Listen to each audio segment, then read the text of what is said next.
दोस्तों, क्वाइज सक्सेस के YouTube channel में आप सबका स्वागत है। परिचय।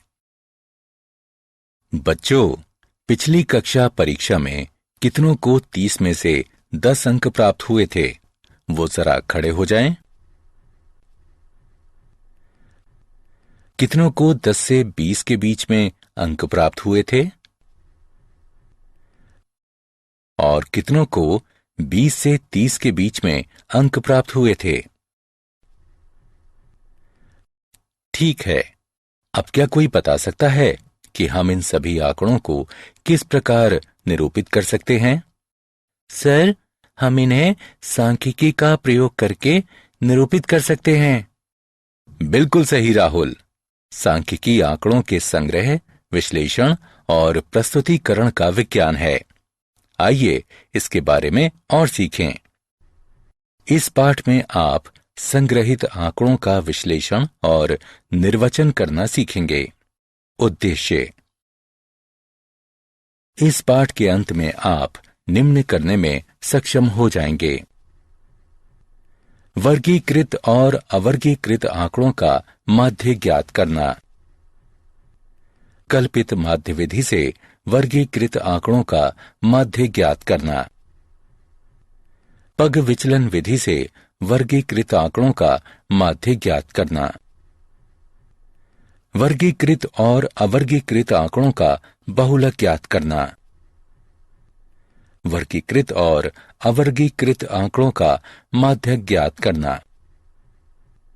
संचयी बारंबारता बंटन का विश्लेषण करना। वर्गीकृत आंकड़ों का माध्य। आंकड़ों का अर्थ है संख्यात्मक रूपों या तथ्यों के समुच्चय के रूप में प्राप्त सूचनाएं। माध्य: यह संख्याओं का औसत होती है। यदि x1, x2 इत्यादि xn तक प्रेक्षण हैं, जिनकी f1, f2 इत्यादि fn तक बारंबारता है, तो आंकड़ों का माध्य x बार निम्न होगा। हम इसे x बार बराबर fi और xi के गुणनफलों के योग, जहां i बराबर 1 से n तक बटे fi का योग, जहां i बराबर 1 से n तक है, उसके रूप में लिख सकते हैं। यदि वर्ग अंतराल दिए हों तो हम वर्ग चिन्ह को निम्न प्रकार ज्ञात कर सकते हैं। वर्ग चिन्ह बराबर ऊपरी वर्ग सीमा जमा निचली वर्ग सीमा बटे 2। प्रत्येक वर्ग अंतराल के लिए हम दिए गए सूत्र में वर्ग चिन्ह xi का प्रयोग करते हैं। उदाहरण: प्रथम 10 प्राकृतिक संख्याओं का माध्य ज्ञात कीजिए। हल: दिए गए आंकड़े 1, 2, 3, 4, 5, 6, 7, 8, 9, 10 हैं। प्रेक्षणों का योग 55 के बराबर होगा। कुल प्रेक्षण हैं 10। माध्य बराबर होगा कुल प्रेक्षणों का योग, यानी ये 5.5 होगा। उदाहरण: दिए गए आंकड़ों का माध्य ज्ञात कीजिए। हल: सबसे पहले हम सूत्र के प्रयोग से प्रत्येक वर्ग अंतराल के लिए वर्ग चिन्ह ज्ञात करेंगे। वर्ग चिन्ह बराबर ऊपरी वर्ग सीमा जमा निचली वर्ग सीमा बटे 2। पहले स्तंभ में हमने वर्ग अंतराल लिखा है और दूसरे स्तंभ में हमने संगत वर्ग अंतराल की बारंबारता लिखी है। बारंबारताओं का योग 31 है। फिर हम प्रत्येक वर्ग अंतराल के लिए वर्ग चिन्ह लिखते हैं और उन्हें xi से व्यक्त करते हैं तथा इसके बाद fi और xi का गुणनफल ज्ञात करते हैं। अंततः हम सूत्र का प्रयोग करके माध्य ज्ञात करते हैं। x बार बराबर fi और xi के गुणनफल का योग बटा fi का योग, जो बराबर होगा 1095 बटे 31 के, जो हल करने पर 35 प्राप्त होगा। माध्य ज्ञात करने की इस विधि को प्रत्यक्ष विधि कहा जाता है। वर्गीकृत आंकड़ों का माध्य। कल्पित माध्य विधि। कई बार और का गुणनफल इतना बड़ा हो जाता है कि परंपरागत विधि बहुत समय लेने वाली हो जाती है। लंबी गणनाओं से मुक्ति पाने के लिए हम कल्पित माध्य विधि का चयन करते हैं। कल्पित माध्य विधि से माध्य निकालने का सूत्र है कल्पित माध्य जमा fi और xi के गुणनफल का योग बटा fi का योग, जहां a कल्पित माध्य है। हम xi के मान से माध्य की कल्पना करते हैं। di बराबर xi घटा a। वर्गीकृत आंकड़ों का माध्य। पग विचलन विधि। गणनाओं से बचने के लिए हम एक अन्य विधि का प्रयोग करते हैं, जिसे पग विचलन विधि कहते हैं। पग विचलन विधि से माध्य ज्ञात करने का सूत्र है कल्पित माध्य जमा h गुणन fi और ui के गुणनफल का योग बटा fi का योग, जहां a कल्पित माध्य है। हम xi के मान से माध्य की कल्पना करते हैं। h वर्ग माप है। ui बराबर xi घटा a बटा h। उदाहरण। कल्पित माध्य विधि और पग विचलन विधि से दिए गए आंकड़ों का माध्य ज्ञात कीजिए। हल। सबसे पहले हम निम्न सूत्र के प्रयोग से प्रत्येक वर्ग अंतराल के लिए वर्ग चिन्ह ज्ञात करेंगे। वर्ग चिन्ह बराबर ऊपरी वर्ग सीमा जमा निचली वर्ग सीमा बटा 2। मान लीजिए कल्पित माध्य a बराबर 25, h बराबर 10। पहले स्तंभ में हमने वर्ग अंतराल लिखा है और दूसरे स्तंभ में हमने संगत वर्ग अंतराल की बारंबारता लिखी है। बारंबारताओं का योग 41 है। फिर हमने प्रत्येक वर्ग अंतराल के लिए वर्ग चिन्ह लिखा और उसे xi से व्यक्त किया। चौथे स्तंभ में हमने कल्पित माध्य से विचलन d प्राप्त किया। पांचवें स्तंभ में हमने कल्पित माध्य बटा वर्ग माप से विचलन u ज्ञात किया। छठवें स्तंभ में हम f और d का गुणनफल ज्ञात करते हैं। उनका योग घटा 40 है। सातवें स्तंभ में हम f और u का गुणनफल ज्ञात करते हैं और उनका योग घटा 4 है। इसके बाद हम कल्पित माध्य विधि के निम्न सूत्र से कल्पित माध्य ज्ञात करते हैं। कल्पित माध्य जमा fi और xi के गुणनफल का योग बटा fi का योग बराबर 25 जमा घटा 40 बटा 41, 25 घटा 0.98 और 24.02 है। इसके पश्चात हम पग विचलन विधि के निम्न सूत्र की सहायता से माध्य ज्ञात करते हैं। कल्पित माध्य जमा h गुणन fi और ui के गुणनफल का योग बटा fi का योग। मान रखकर गणना करने पर हमें 24.02 प्राप्त होगा। वर्गीकृत आंकड़ों का बहुलक। बहुलक वह संख्या है जो सबसे अधिक बार आती है। वर्गीकृत आंकड़ों में बहुलक का मान निम्न सूत्र से ज्ञात किया जा सकता है। L जमा F1 घटा F0 बटे 2F1 घटा F0 घटा F2 गुणा H, जहां L बहुलक वर्ग की निम्न यानी निचली सीमा है। H वर्ग अंतराल की माप, ये मानते हुए कि सभी अंतराल बराबर मापों के हैं। F1 बहुलक वर्ग की बारंबारता है।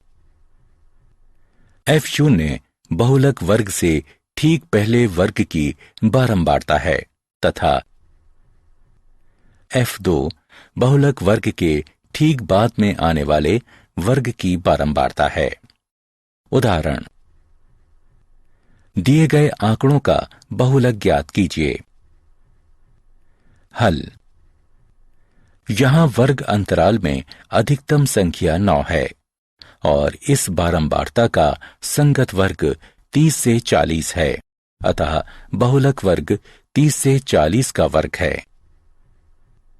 अब बहुलक वर्ग बराबर 30 से 40, बहुलक वर्ग की निम्न सीमा L बराबर 30, वर्ग माप H बराबर 10 है। बहुलक वर्ग की बारंबारता F1 बराबर 9 है। बहुलक वर्ग से ठीक पहले वर्ग की बारंबारता F0 बराबर 8 है। बहुलक वर्ग के ठीक बाद में आने वाले वर्ग की बारंबारता F2 बराबर 4 है। अब नीचे दिए गए सूत्र में सभी मानों को रखकर तथा गणना करने पर हमें 31.67 बहुलक प्राप्त होता है। संचयी बारंबारता। संचयी बारंबारता दो प्रकार की होती है। एक, कम प्रकार का संचयी बारंबारता बंटन और 2, अधिक प्रकार का संचयी प्रकार का बारंबारता बंटन। आइए इसे एक उदाहरण से समझें। वर्गीकृत आंकड़े इस प्रकार हैं। 0 से 10 के बीच अंक प्राप्त करने वाले छात्रों की संख्या 2 है। 10 से 20 के बीच अंक प्राप्त करने वाले छात्रों की संख्या 12 है। 20 से 30 के बीच अंक प्राप्त करने वाले छात्रों की संख्या 22 है। 30 से 40 के बीच अंक प्राप्त करने वाले छात्रों की संख्या 8 है। 40 से 50 के बीच अंक प्राप्त करने वाले छात्रों की संख्या 6 है। आइए उपरोक्त आंकड़ों के लिए कम प्रकार का संचयी बारंबारता सारणी का निर्माण करें। यहां 2 छात्रों ने 0 से 10 के बीच अंक प्राप्त किए हैं। इसका अर्थ है कि 2 छात्रों ने 10 से कम अंक प्राप्त किए हैं। 12 छात्रों ने 10 से 20 के बीच अंक प्राप्त किए हैं, अतः 14 छात्रों ने 20 से कम अंक प्राप्त किए हैं।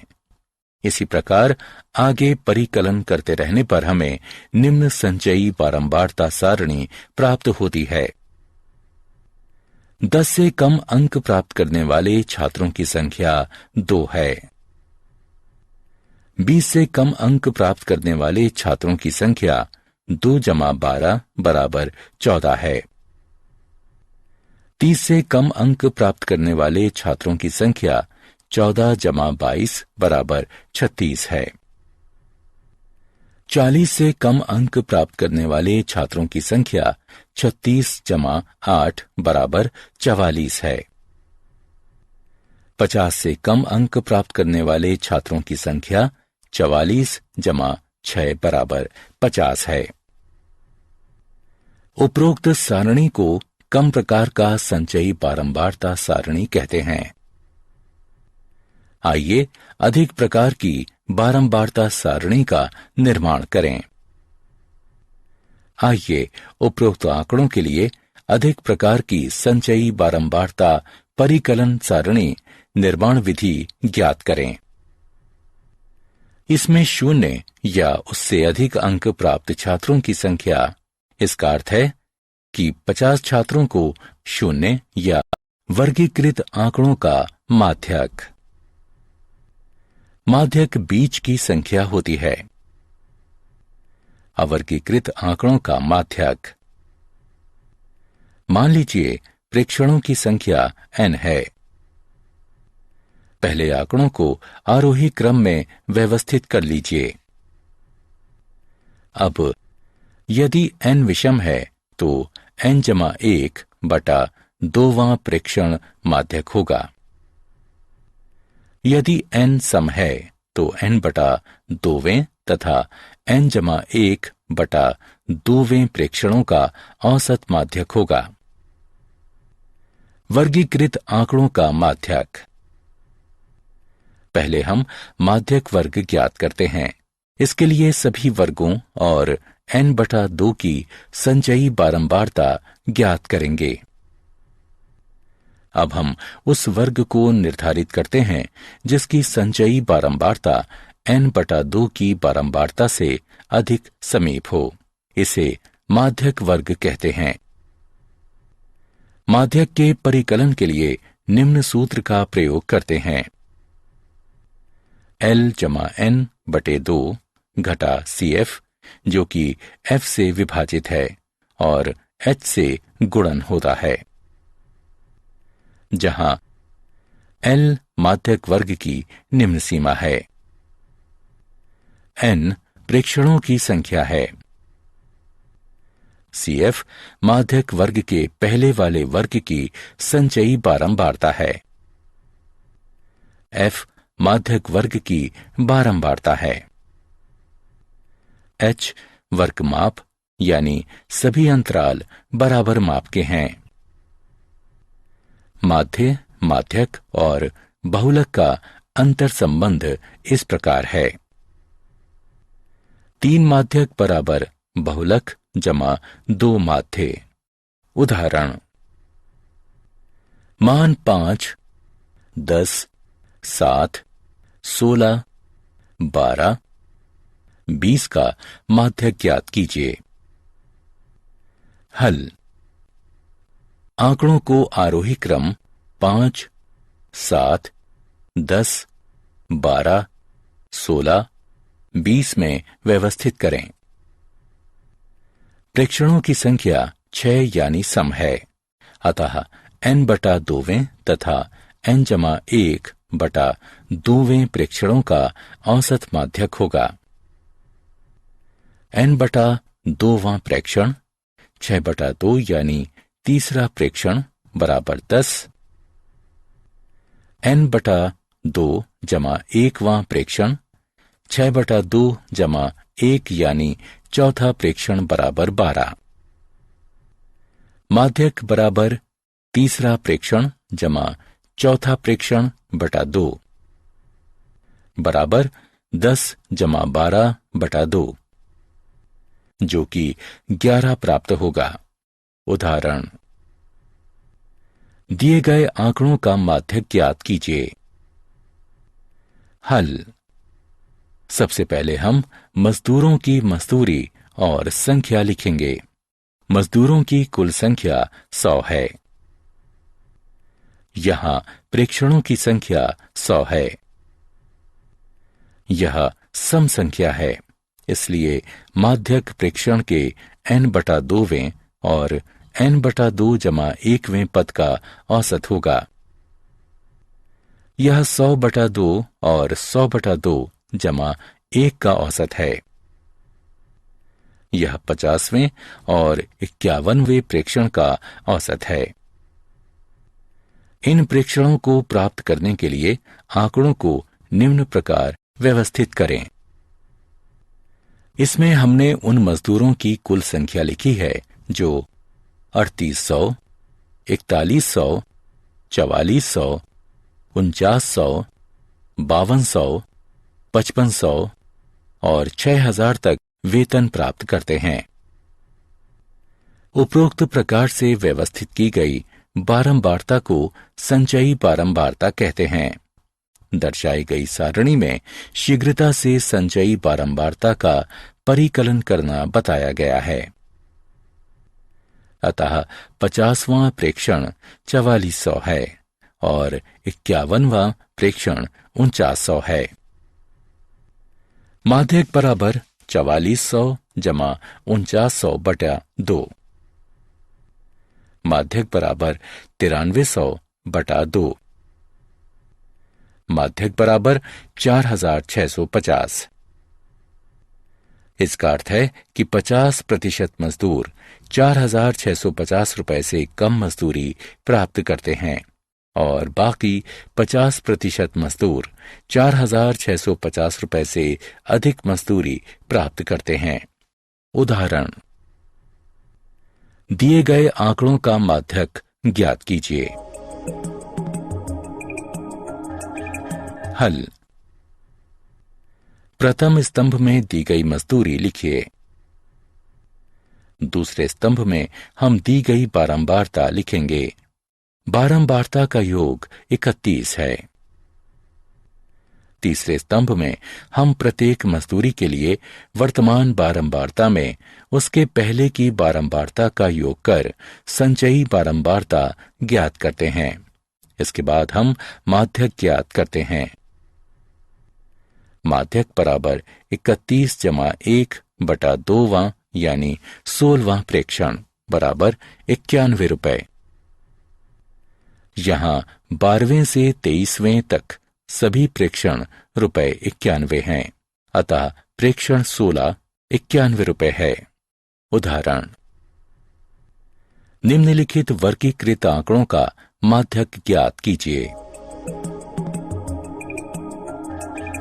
हल। पहले स्तंभ में हमने दिए गए आंकड़े लिखे हैं। दूसरे स्तंभ में हमने दी गई बारंबारता लिखी है। तीसरे स्तंभ में हमने संचयी बारंबारता लिखी है। इसके पश्चात यहां n बटा 2 बराबर 50 बटा 2 बराबर 25, अतः 20 से 30 माध्यक वर्ग है। अब L बराबर 20, H बराबर 10, CF बराबर 14 और F बराबर 22 है। और फिर हम नीचे दिए गए सूत्र के अनुप्रयोग से माध्यक ज्ञात करते हैं। L जमा N बटे 2 घटा CF, जिसका F से विभाजन और H से गुणन होता है।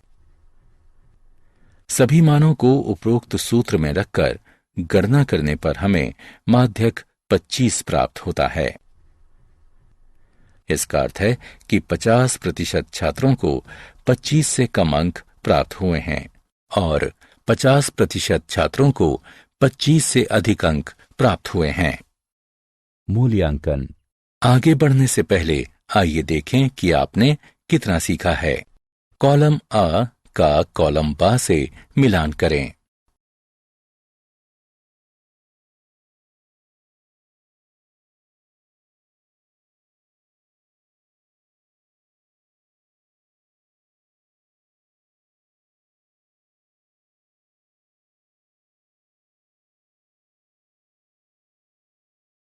संचयी बारंबारता बंटन का आलेखीय निरूपण। इसमें हम क्षैतिज अक्ष पर वर्ग अंतराल की ऊपरी सीमाएं अंकित करते हैं और ऊर्ध्वाधर अक्ष पर उसकी संगत संचयी बारंबारताएं अंकित करते हैं। प्राप्त वक्र कम प्रकार की एक संचयी बारंबारता वक्र या तोरण कहलाती है। यदि हम एक्स अक्ष पर वर्ग अंतराल की निचली सीमाएं अंकित करते हैं और ऊर्ध्वाधर अक्ष पर उसकी संगत संचयी बारंबारताएं अंकित करते हैं, तो प्राप्त वक्र अधिक प्रकार की एक संचयी बारंबारता वक्र या तोरण कहलाती है। टिप्पणी। हम समान अक्ष पर दोनों आलेखों और उनके प्रतिच्छेद बिंदु द्वारा माध्यक ज्ञात कर सकते हैं। हम प्रतिच्छेद बिंदु से एक्स अक्ष पर लंब डालते हैं और एक्स अक्ष के जिस बिंदु पर यह लंब गिरता है वही बिंदु माध्यक होता है। उदाहरण, दिए गए आंकड़ों का माध्य ज्ञात कीजिए। ज्ञात कीजिए कि कितने छात्रों ने पहेली को 12 सेकंड से कम समय में और 18 सेकंड से अधिक समय में हल कर दिया, और कितने समय तक 28 छात्रों ने पहेली को हल कर लिया था। हल x बराबर 12 के लिए संचयी बारंबारता वक्र को प्रतिच्छेदित करती एक ऊर्ध्वाधर रेखा खींचिए। अब संचयी बारंबारता अक्ष पर मिलने वाली एक रेखा खींचिए। प्राप्त मान 15 है। 15 छात्रों ने पहेली को 12 सेकंड से कम समय में हल कर लिया। x बराबर 18 पर रेखा हमें 26 मान प्रदान करती है। इसका अर्थ है कि 32 घटा 26 बराबर 6 छात्रों ने पहेली को हल करने के लिए 18 सेकंड से अधिक समय लिया। संचयी बारंबारता के मान 28 से वक्र को प्रतिच्छेद करती रेखा खींचिए। अब x अक्ष से मिलाने के लिए बिंदु x बराबर 20 पर एक ऊर्ध्वाधर रेखा खींचिए। यही वो समय है जिसमें 28 छात्रों ने पहेली को हल किया था। अतः 28 छात्रों ने 20 सेकंड से कम समय में पहेली को हल किया था। क्या आप जानते हैं, सामान्यतः सांख्यिकी को गणित की एक शाखा मानने के बजाय एक भिन्न गणितीय विज्ञान माना जाता है। सांख्यिकी से संबंधित आरंभिक लेखन 9वीं शताब्दी की पुस्तक manuscript on deciphering cryptographic messages में पाया जाता है। सारांश, आइए हमने जो कुछ सीखा है उसे संक्षेप में दोहराएं। आंकड़ों का माध्य x बार निम्न है। कल्पित माध्य विधि से माध्य निकालने का सूत्र निम्न है। पग विचलन विधि से माध्य ज्ञात करने का सूत्र निम्न है। वर्गीकृत आंकड़ों में बहुलक का मान निम्न सूत्र से ज्ञात किया जा सकता है। वर्गीकृत आंकड़ों का माध्यक निम्न प्रकार है। माध्य, माध्यक और बहुलक का अंतर संबंध। दोस्तों, आपका क्वाइज सक्सेस में स्वागत है। अब बिना समझे रट्टा मारने की कोई जरूरत नहीं। हम लेकर आए हैं पढ़ाई का एक नया तरीका, जहां 3D animated videos, AI power test series और ई बुक्स में MCQs और माइंड मैप्स का परफेक्ट कॉम्बिनेशन मिलता है। क्लास 8 से 10 के स्टूडेंट्स के लिए फाउंडेशन कोर्स और क्लास 11 और 12 के स्टूडेंट्स के लिए सक्सेस ब्लूप्रिंट कोर्स, ये सब IIT और IIM अलुमनी के सहयोग से तैयार किया गया है, ताकि आपको मिले सबसे भरोसेमंद और रियल एग्जाम एक्सपीरियंस के साथ कॉन्फिडेंस बूस्ट। चाहे इंजीनियरिंग एंट्रेंस हो, मेडिकल एंट्रेंस हो या कोई भी कम्पिटिटिव एग्जाम, अब सक्सेस आपकी मुट्ठी में है। हजारों स्टूडेंट्स पहले ही जुड़ चुके हैं, अब आपकी बारी है। पढ़ो अपने घर से, अपने समय के अनुसार, अपनी सुविधा से। बस QR कोड स्कैन करो और क्वाइज सक्सेस मोबाइल ऐप अभी मुफ्त में डाउनलोड करो। मॉक टेस्ट्स दो, प्रैक्टिस करो और अपने मार्क्स में फर्क देखो। और हाँ, हमारे YouTube चैनल क्वाइज सक्सेस पर रोज देखो नए वीडियो कोर्सेज के लिए। चैनल को सब्सक्राइब करो और अपने दोस्तों को भी जरूर बताओ। धन्यवाद।